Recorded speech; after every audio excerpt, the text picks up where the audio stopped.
Hi 10th standard students, நாளை பொதுத் தேர்வு எழுத இருக்கும் அனைத்து மாணவ செல்வங்களுக்கும் மனமார்ந்த வாழ்த்துக்கள். செகண்ட் சாப்டர் நம்பர்ஸ் அண்ட் சீக்வென்ஸ்ல பேஜ் நம்பர் 45ல ஆக்டிவிட்டி 3 இது ஒரு முக்கியமான சம். கம்பல்சரி क्वेश्चनல ஒரு 2 இயர்ஸ் கேட்டிருக்காங்க.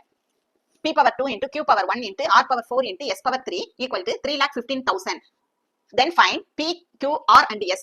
ஒரு வேல்யூ கொடுத்துட்டு அதுல இருந்து என்ன கண்டுபிடிக்க சொல்லிருக்காங்க. அதுக்கு பவரும் கொடுத்துட்டாங்க. அதுல இருந்து p, q, r and s கண்டுபிடிக்க சொல்லிருக்காங்க. சொல்யூஷன்ல கிவன் எடுத்து எழுதிக்கோங்க. எப்படி நம்ம பவர் கண்டுபிடிக்கிறதுனா கொடுத்திருக்க வேல்யூ என்ன செய்யணும், ஃபேக்டரைஸ் பண்ணும்போது அதுல எந்த நம்பர் வந்து 2 டைம்ஸ் கிடைக்குதோ அது p ஓட வேல்யூ, ஒரு டைம் கிடைக்கிறது q ஓட வேல்யூ, 4 டைம்ஸ் எந்த நம்பர் கிடைக்குதோ அது r ஓட வேல்யூ, 3 டைம்ஸ் எந்த நம்பர் கிடைக்குதோ அதான் s ஓட வேல்யூ. வாங்க ஃபேக்டரைஸ் பண்ணி காட்டுறேன். 3,15,000 உங்களுக்கு 0ல முடிஞ்சிருக்கிறதுனால 5 டேபிள் போட்டுக்கலாம். 6 5s are 30, பேலன்ஸ் 1, இது 15 ஆயிரும். 3 5s are 15, இந்த 3 0வையும் அப்படி இறக்கிருங்க. அகைன் 5 டேபிள், 1 5 is 5, பேலன்ஸ் 1, 13 ஆயிரும். 2 5s are 10, பேலன்ஸ் 3, இங்க 30 ஆயிரும். அப்ப 6 5s are 30, 2 0வையும் இறக்கிருங்க. அகைன் 5 டேபிள், 12 எடுத்துக்கோங்க. 2 5s are 10, பேலன்ஸ் 2 இருக்கும். இங்க சேரும்போது 26 ஆயிரும். 5 5s are 25, பேலன்ஸ் 1, இங்க 10 ஆயிரும். 2 5s are 10, இந்த 0வை அப்படி இறக்கிருங்க. அகைன் 5 டேபிள் போடலாம். 5 5s are 25. இப்ப பாருங்க, இந்த 2 எடுத்தோம்னா 2ல வந்து 5 போகாது. அதனால என்ன செய்ய போறோம், நம்ம 20 எடுக்க போறோம். அப்படி ரெண்டு நம்பர் எடுக்கும்போது என்ன செய்யணும்னா நம்ம ஒரு 0 போட்டுறணும். போட்டுட்டு தான் ரெண்டு நம்பரையும் எடுத்துக்கணும். இப்ப 4 5s are 20.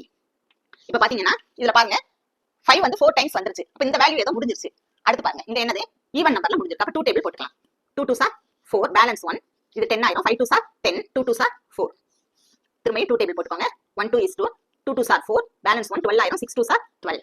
Again 2 table, 12, 6 2s are 12, 3 2s are 6.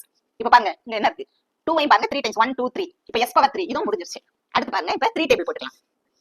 2 3s are 6, 1 3 is 3. இது 3 டேபிள் போட்டுக்கலாம். 7 3s are 21. பாருங்க 3 2 இருக்கு, இது முடிஞ்சிருச்சு. அடுத்து வந்து இது 1 தான். அப்ப 7 மட்டும் தான். 7 டேபிள் போட்டுக்கலாம்.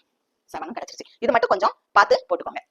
இப்ப பாருங்க 5 ஃபர்ஸ்ட் 5 இருக்கா, எத்தனை டைம் இருக்கு, 1 2 3 4, 5 பவர் 4 இன்டு அடுத்து 2 பாருங்க எத்தனை டைம் இருக்கு, 1 2 3, 2 பவர் 3 இன்டு 3 பாருங்க 1 2, 3 எத்தனை டைம்ஸ் இருக்கு, 2 டைம்ஸ் இருக்கு இன்டு 7 வந்து ஒரு டைம் இருக்கு. இப்ப இத ஆர்டரா இதுக்கு ஏத்த மாதிரி எடுத்து எழுதிக்கோங்க. p பவர் 2 என்னது 3 பவர் 2 இன்டு q பவர் 1 எது 7 பவர் 1 இன்டு r பவர் 4 என்னது 5 power 4 into s power 3 2 power 3. என்ன நம்ம கண்டுபிடிக்கணும், இதுல இருந்து p q r and s கண்டுபிடிக்கணும். இப்ப pங்கிறது இந்த பேஸ், சரியா, பேஸ்ல தானே. அப்ப என்ன இருக்கு 3. அடுத்து q பவர் 1 என்னது, q ஓட வேல்யூ பேஸ்ல என்ன இருக்கு 7. அடுத்து r பவர் 4 பேஸ்ல என்ன இருக்கு 5. அப்ப r ஓட வேல்யூ 5. அடுத்து s பவர் 3 இங்க என்ன இருக்கு 2 பவர் 3 தான் s பவர். அப்ப பேஸ்ல என்ன இருக்கு 2. பேஸோட வேல்யூ 2. இதான் நமக்கு கிடைச்சிருக்க ஆன்சர். தேங்க்ஸ் ஃபார் வாட்சிங் ஸ்டூடெண்ட்ஸ்.